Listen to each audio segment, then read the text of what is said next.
know what happened. Yeah, so that, I think it just it broke, it shut down. Can you try and go, sorry, Annie, can you try and go out of it and join again?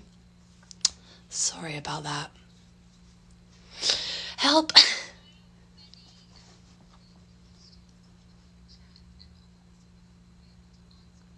Hmm.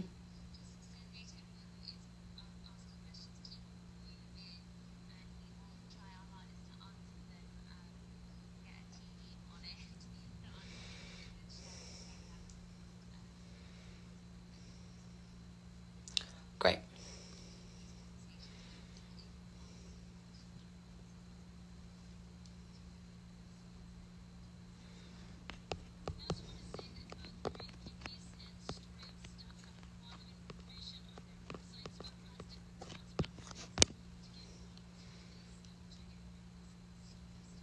Yeah, please, everyone, check it out. Have you had any luck? Can you see if I'm live or not? Oh, no. Also, if your daughter comes back and we need to ask her how to mute my thing, because that would only help. Oh, is it? Okay, fine, fine. Fantastic. Oh my God. Oh, I have so much hope in the younger generations, though, because they are just so much, they're so much more wanting to be educated and doing so much. I mean, we know of so many already who are making such a difference, but they're so inspiring, really. We can learn a lot from the younger generations at this point, you know.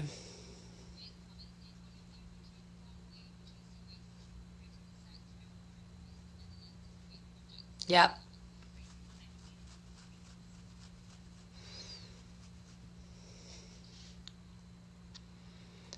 Thank you. I'm sorry.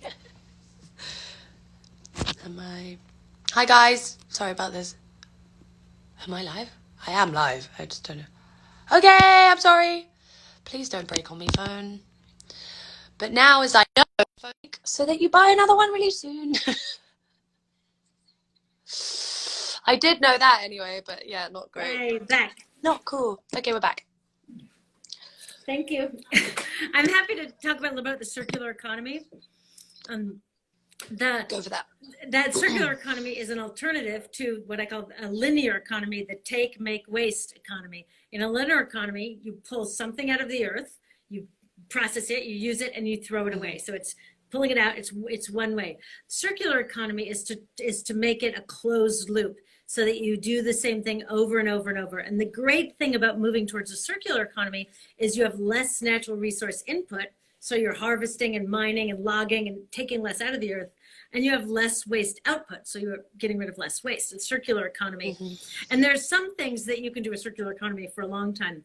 Plastic is very limited in how you can use it in the circular economy. For one thing, there's so much plastic. There's more than any country's recycling system can handle. The companies love to tell us that plastic is recycled or recyclable. Only 9% of plastic ever produced has been recycled. And so that's one issue, is there's just too much. You have to, part of circular economy is using less from the beginning. But the other problem with plastic is you can't recycle it indefinitely. Is that plastic is made up of these long chains of chemicals, and when they are heated and break down, so it becomes a lower quality material. So you can't make a plastic bottle out of a plastic bottle out of a plastic bottle forever. You just simply can't. With real recycling, what you want to do is reduce the input, reduce the output by doing round like this. You can't with plastic. So they often call it downcycling. Technically, it's not really recycling, it's downcycling. You make a secondary lower quality product out of it. So instead of say you have a plastic Coke bottle or something, you can't make a Coke bottle out of a Coke bottle out of a Coke bottle. You might make that Coke bottle, could be a fleece jacket or a door.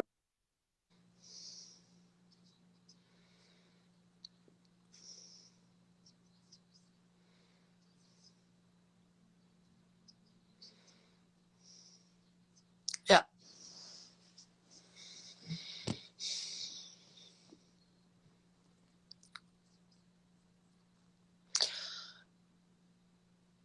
Oh.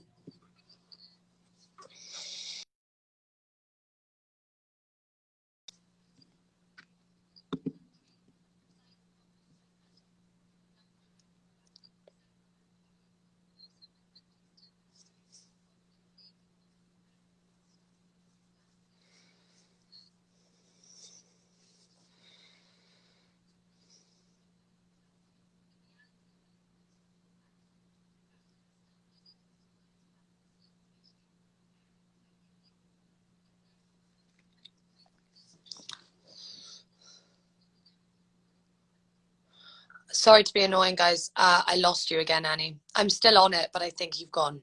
Sorry. I hate to be the bearer of bad news. Fine. It's fine. Fantastic. If you want to try once more. I'm really impressed with all these questions. Help us!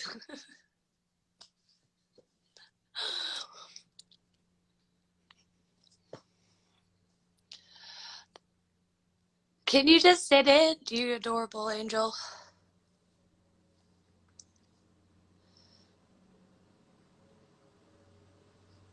We all need a Billy in our lives. Okay. I'm ready. Yes. Got you.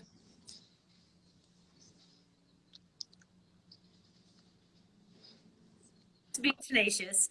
You must be relentless. No matter how many obstacles you face, you keep going, as we're doing with this Instagram live. So it is a metaphor for what it takes to clean up this mess. Okay, back to Jakarta. I've actually visited the dumps in Jakarta a number of times, so wonderful to have Jakarta here. Indonesia is one of the countries that Europe and the United States has historically sent plastic waste to, used it as our rubbish bin. In the countryside in Jakarta, I have gone to fields where there's loads of plastic dumped from Europe that actually has little recycling logos from Germany's Green Dot program and these other recycling programs in Europe. It is such a scam. So I'm very familiar with the waste situation there in Jakarta, and thank you so much for joining us. I don't always blame the small mom and pop shops that are selling plastic, because as we talked about earlier, the economy is set up to make that often be the only option that they have. And so what we really need to do is change the rules. And in terms of single-use plastic bags, which I know a lot of those small shops around Indonesia and many, many, many other countries sell, they have to just be banned. They are an absolute menace. The cost to cities to have to deal with those things when they are thrown away is so expensive that one of the ways you can convince a city to ban single-use plastics is ask them how much money they're spending cleaning this stuff up. Imagine if they did not have to go around scooping this out of rivers, unplugging drainage ditches. Those single-use plastic bags in many countries, they block the drainage ditches. Then there's a heavy rainstorm, and then there's a big flood. Like, that's all the cost of having single-use plastic that isn't showing up on the company's accounting books. It's showing on the public's. And so single-use plastic is a great money saver for cities to ban, and then they can use that money for doing promoting health and equity and other good things instead of just cleaning up after these polluting companies. But if you're in Jakarta, you can look at Greenpeace in Indonesia working against single-use plastic. They would love to have you contact them. There's another wonderful organization that's in 91 countries fighting plastic that's called Gaia, G-A-I-A. And I know they have a group in Indonesia called WALHI, is a member of theirs that is very active. So lots of groups to get involved. So you don't have to figure this stuff out alone. That's important for folks to know. There are so many groups working on this. The best first thing to do is connect with a group so that you don't have to take this on alone. I was also going to mention that horrible, horrible fact about the amount of money that they started putting into clearing up the waste, you know, those companies, but then how much money they're actually putting into making more plastic. What was the stat? Because it was terrifying. It was like 1.5. I forget the number offhand, but you're talking about this new totally bogus effort that a bunch of companies have made. And it's called the Alliance to End Plastic Waste. And it's the exact same thing they tried to do in the 70s and 80s and 90s, which is focus our attention on waste. So it's a completely bogus PR thing that all these companies that make or use huge amounts of plastic are putting money into to do a big PR campaign about ending plastic waste. So that it's focusing our attention on the end of the life cycle again. I always want to go on their website and cross out the word waste. It should be the Alliance to End Plastic, not the Alliance to End Plastic Waste. I will say, some people often say, you know, there's some plastic we need. And that is true. There is some plastic that we as a society might say is worth using. I mean, there's maybe some medical purposes. There are some, you know, very, very narrow group of plastic uses that we might, as a society, say this increases health. It increases equity. It's worth it for us as a society to use. That's not most plastic. the vast majority of plastic we could design out of the system through different materials, through different design processes, and we would be a healthy, safer, more resilient, and more fair planet if we did that. I think the stat was something like 1.5 billion to do clean up plastic waste, and it's 200 billion putting into it. It's something like that. I think it was 1.5 billion to say how much they care about plastic waste. Sorry. Not necessarily to clean it. Yeah, not necessarily to clean it up, but to convince us that they deeply, deeply care about this. Should we go to another question? Should I go to, okay, sorry again if I say the names wrong, but Humphrey Trevelyan, I'm going to say, how the campaign against plastic connects with the broader environmental campaigns, such as Extinction Rebellion, and also campaigns against global poverty and exploitation. Well, it depends how you look at plastic. If you only look at plastic as a waste issue, it doesn't connect that much with other things. But if you look at it more as a systems issue, it is so connected to all of those things. It is connected to public health. It is connected to climate, obviously, because it's fossil fuels. Extinction Rebellion is focusing on stopping fossil fuels, and fossil fuel companies are counting on us to continue and even increase our plastic use so that they can continue in existence. So when you see it as a systems issue, you see that plastic is connected to almost everything, which is why I think it's such a fascinating doorway through entering these issues. It's connected definitely to public health. It's connected to environmental justice, because plastic production and plastic disposal are so dangerous and disproportionately impact low-income and communities of color. It's connected to everything. I got another question here from Zenon Kotsakis, and he said, I was wondering if there might be a possibility of taking legal action against parties such as the government or the supermarkets for lack of responsible measures to safeguard the public against the effects of plastic use. If we can point to the fact that the continued lack of restrictions on the production and use of plastic is continuing to have a negative impact on public health and the environment, wouldn't this be grounds for some form of legal actions?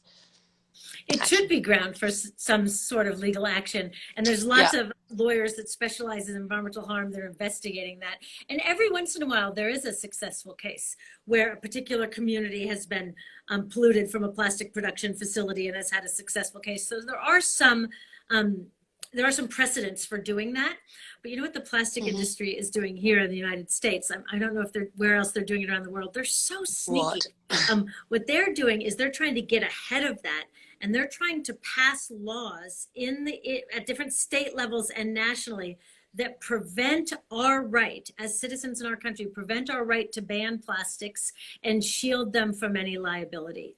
They don't want to be held accountable for the damage they're doing to people's health or to the environment. And they don't want us to organize and ban plastics. So plastics is not just an environmental issue, not just a climate issue, not just a health issue. It's also a democracy and human rights issue. Like, we should be allowed to organize in our communities to ban a material that we know makes us sick. And so those plastic companies are trying to get ahead of us. It's crazy to ban the banning of their toxic product. And we have to say, absolutely not. Our democracy is supposed to serve public health and well-being, not corporate profit. So it's a democracy issue too. Christabel, do you want to do any other questions for anyone who's just kind of come through with them? Or what do you think?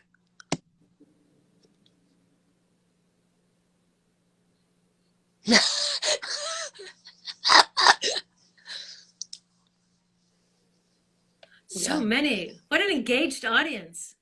I know, it makes me so happy.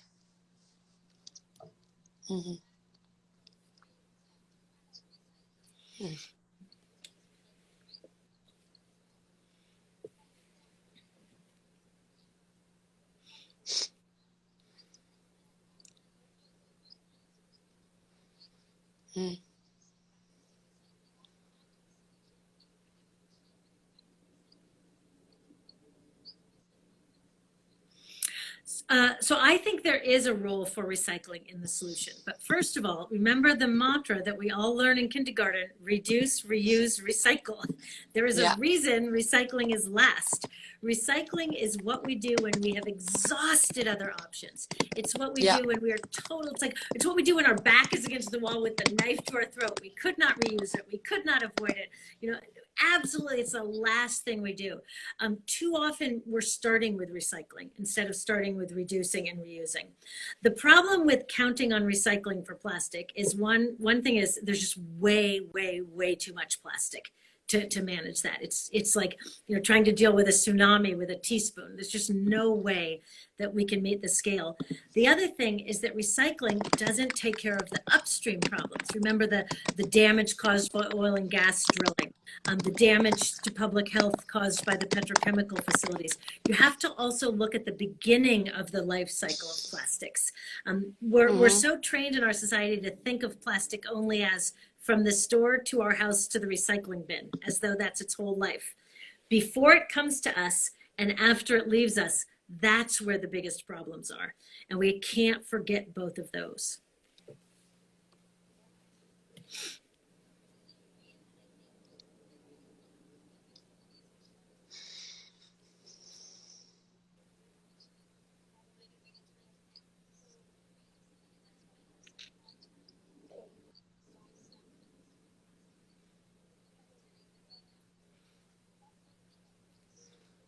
Right. Hmm.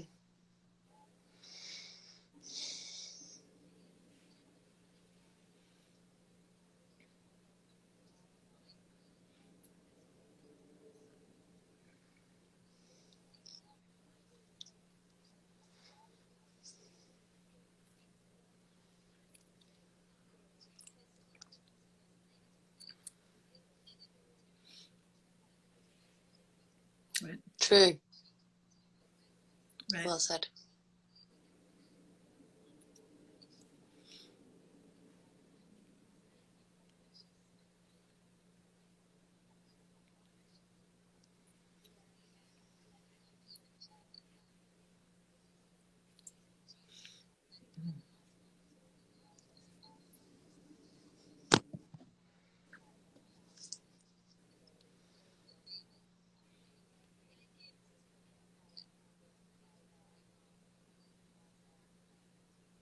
Refuse,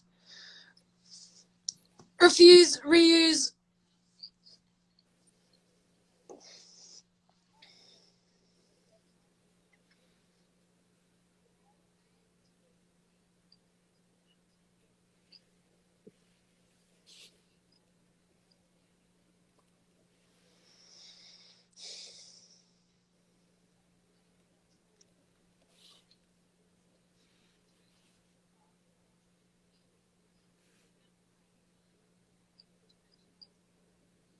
Hmm.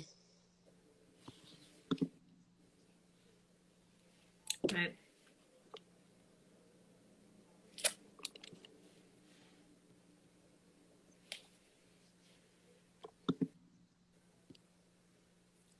So I think there's three reasons that taking individual action are really important. One reason is because making the right choices brings into alignment our values and our actions. And then Hmm. we're in a place of greater integrity. And from that place of greater integrity, we can engage for systemic change much better. I mean, we all know that when we do things that we know are bad for the planet, or unhealthy or unjust, it doesn't feel good. And so the more we can reduce that disalignment, then the more whole we can be entering the planet. So that's one thing for personal integrity. A second reason that trying to make the right choices is very important is it's a demonstration of our values, and it's a demonstration that alternatives exist. So I ride my bike and I have solar panels and I grow my vegetables in the backyard and I bring my reusable bottle and my reusable cup here, the story of plastic Well reusable cup. done. I do all those things not because I think that me doing that is going to make a difference in the amount of waste in the world, but because every time I do that, it shows policymakers, decision makers, my community, that another Yeah. way is possible. So it's a proof of concept, which is important. But the Hmm. third reason that trying to do the right thing individually is important, is it's a way to find the flaws in the system. It's kind of like a metal detector. You take over the economy and it tells you where something is wrong. Anytime that the onus is on us, if it's more expensive, more difficult, if we have to go out of our way to do the right thing, that's a systems flaw. That's how we find the system flaws. We should have our system designed to make doing the right thing be the easiest, cheapest, simplest thing to do. And anytime we have to go out of our way or spend more money, that means we found a thing in the system that needs to be changed. Yeah, definitely.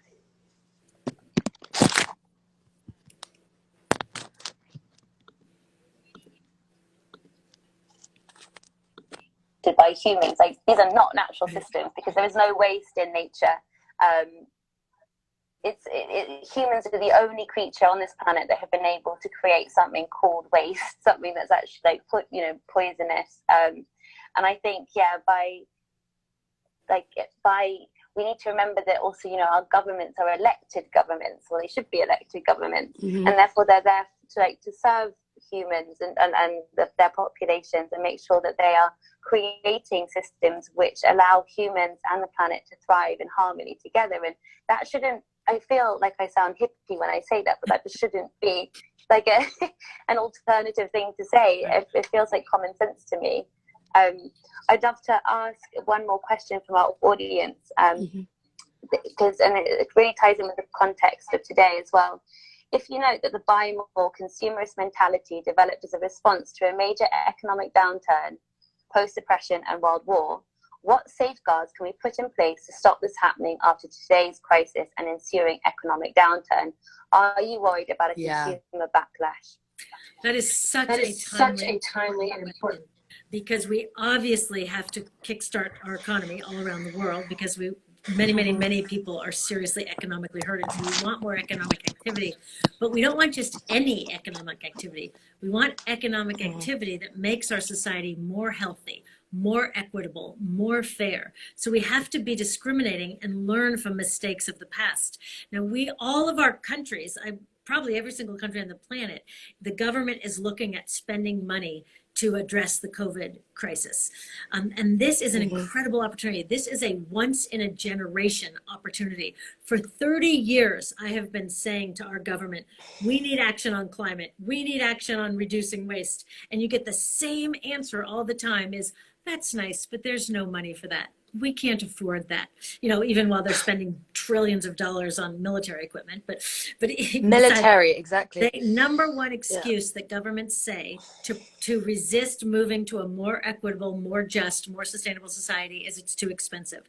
They are right now going to be injecting trillions and trillions of dollars or euros or rupees or whatever currency you have into the economy to address COVID.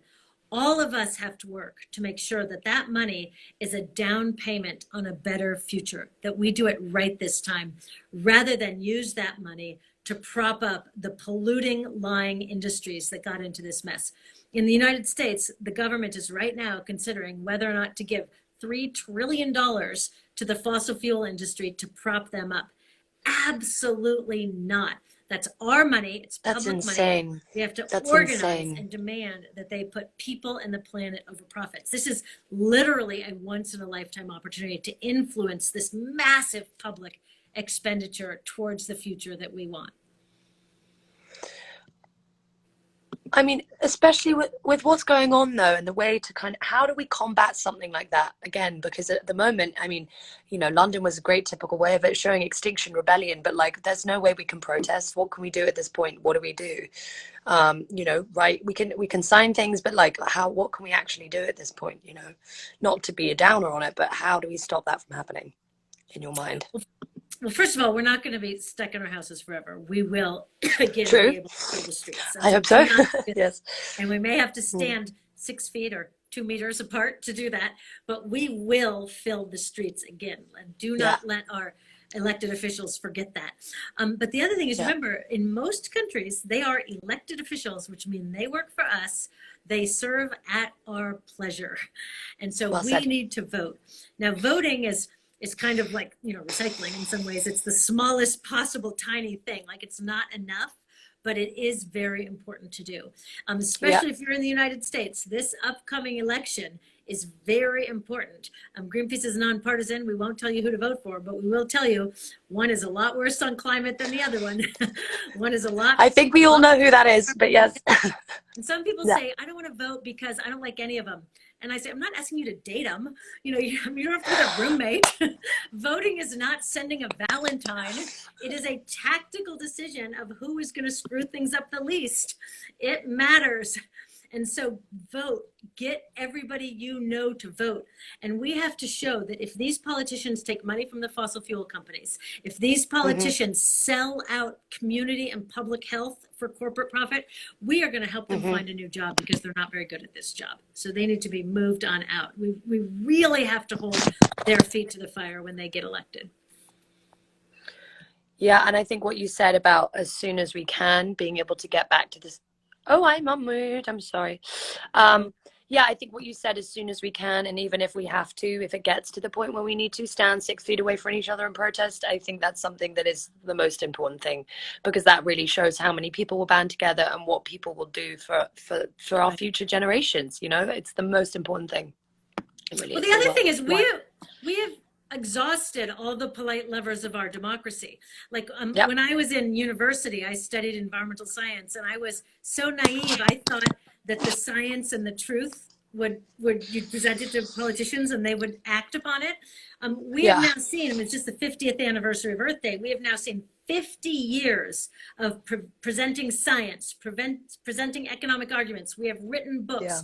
We have had millions of people sign petitions. We have made documentaries. We've had experts come and testify. I mean, we have exhausted the polite levers that our democracy offers us. And at this point, the window to solve both climate and plastic waste, which are really so connected, I shouldn't even say both, climate and plastic waste, the window to solve that is shrinking. And it's not our fault that we need to escalate and be more bold and radical in our demands. It's their fault because they did not respond to 50 years of good science. So we need to vote them out. We need to fill the streets. We need to write, call, bombard them with public pressure and not let them off the hook. We need to really put our bodies on the line through civil disobedience, which is why I'm such a big fan of groups like Extinction Rebellion and Greenpeace that are willing to do nonviolent civil disobedience, because the polite levers of democracy have not worked. Any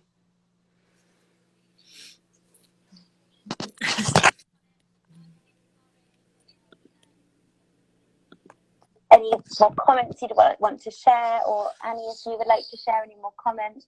I I'd love to think say get involved with us. If you're in the United States, you can get involved with Greenpeace's campaign against plastic by taking your cell phone and texting the word plastic to 877-877. Just that number, 877-877. Text the word plastic and we'll plug you into our plastics campaign. If you're in another country, look for your local Greenpeace. Look at Gaia. That's that global anti-incinerator alliance that works all around the world. Get involved with others. If you can't find a group there on these issues, start your own. We'll give you some information to help, because nothing works better than collective action, us working together. It feeds our souls, it's fun, and it builds the power we need to drive change. So that's plastic to 877-877, right?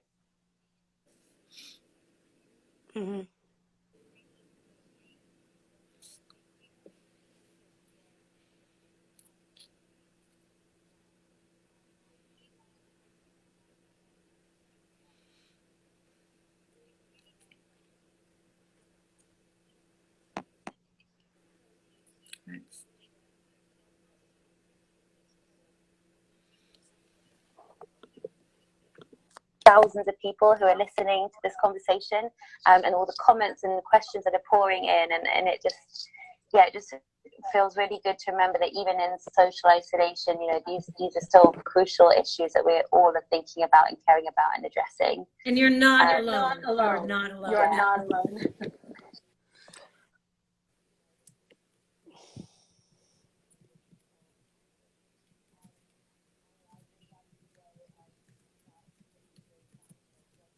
Please.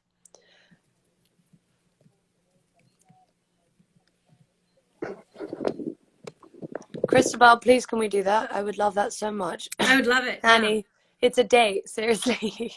That would be wonderful. It's so fascinating. You just won't even believe it. It's I'm fascinating, sure. especially if you do it regularly, so you can see how the waste changes. Because Changes, it's almost all yeah. plastic now. When I started in the 80s, it wasn't all plastic. It was materials that we could figure out how to safely use if we had the right systems. But there's literally nothing we can do with all this plastic that is not a problem for health and the environment. Thank you so much for taking out the time. Yeah.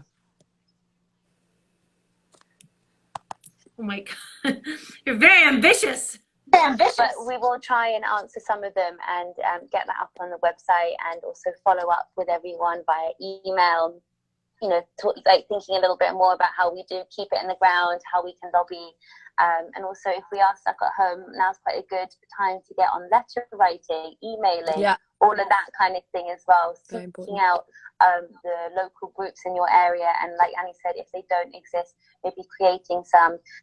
Eco Resolution is we're working on developing a sort of like a global network, so linking people up to share ideas, to share skills, to create more of a sense of community, of all the positive ways that we can take action, because there's so many wonderful people already messaging us saying that they want to get involved and they want to feel supported, because I understand that not all communities and not all like social networks feel maybe the way that you feel. So yeah, again, you know, you're not alone. And I just hope that we can all really like share the documentary, the story of plastic, spread the word, get people to watch it. It's such a special and powerful documentary in that, yes, individual actions are so important, but you know, these issues are systemic and they are interlinked. And while on one hand, that can be overwhelming, on the other hand, you know, start working on one, it means the other ones are going to be getting better as well, because they're so interlinked. And yeah, let's all boycott plastic as well. It's a wrap on plastic, people. Cara, would you like to share anything? Oh, I'm muted again. Oh, well, let me just, sorry, I'm trying to do two things at once. No, I again, thank you so much, Annie, for taking the time. And I hope everyone, you know, really, I really want everyone to watch the documentary. And if it's too much, you know, the story of stuff, 20 minutes long, also the book, I can't wait to read it. And I think we've all just got to band together and realize that, you know, this is an impossible thing to fight. We can do it, and to keep hopeful, you know, in with everything that's going on in the world. But I think the more we have conversations and stop trying to hate each other and call people hypocrites. Yes, we're all humans. We're all hypocrites. It's fine. We're all trying to do our best. That's it. Let's just love each other and try and do what we can, you know. That's what I was More love, less plastic. We can do this. Woohoo! More love, less plastic. Yes.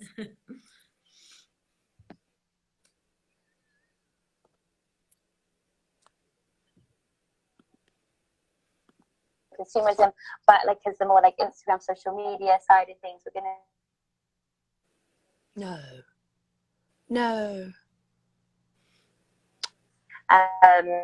So we're going to be looking at our relationship with nature and how we kind of understand nature, and our relationship, you know, often in mainstream world, separate to ourselves and maybe perhaps humans above nature. So we're going to be having a look at that. And to wrap up, I would like to leave. No, you look good. Have I frozen? You look good. Okay, cool. You're back as well. So to wrap up, I want to finish with one of my favourite quotes from Annie from her book, The Story of Stuff, which I have almost every line in it. It's every sentence is underlined as an important part. So I really couldn't recommend it more. So Annie says, I invite the citizen in you to become louder than the consumer inside you, and to launch a very rich, very loud dialogue with your community. So that's something we can all be doing from our devices at home and out in the world, taking action as well. So Cara, thank you so much. Annie Leonard, thank you so much. And yes, let's keep these conversations going. Thank you so much. Thank you so much. It was a pleasure. Annie, thank you. Thank you everyone for tuning in and for your questions. And Ruby, thank you so much, guys. And yeah, thank you for all the audience. And I hope you guys loved it. And check it out if you haven't seen it yet. All right. Love you guys. See you on a landfill soon. Streets. Yeah, exactly. All right. Bye. Bye-bye. Oh, don't know. What am I doing? Oh, we're still on, Annie. Hi. Okay, Annie. It was so nice to speak to you. I hope to see you soon. Me too, at a dump or at a protest or all of Please. the above. All of the above. I want it all. Please, please. Anything I can do. So thank you so much again. And yeah, definitely. Thank you for the conversation, though. Lots of love. Bye. And say thank you to your daughter, please. I will. Okay. Thank you so much. All right. Bye. Okay, guys. Thank you again for everything. Hopefully, if you have any more questions, remember, I'm also on community, so send them over there. But anyway, lots of love to you guys. Hope you're staying safe. Bye.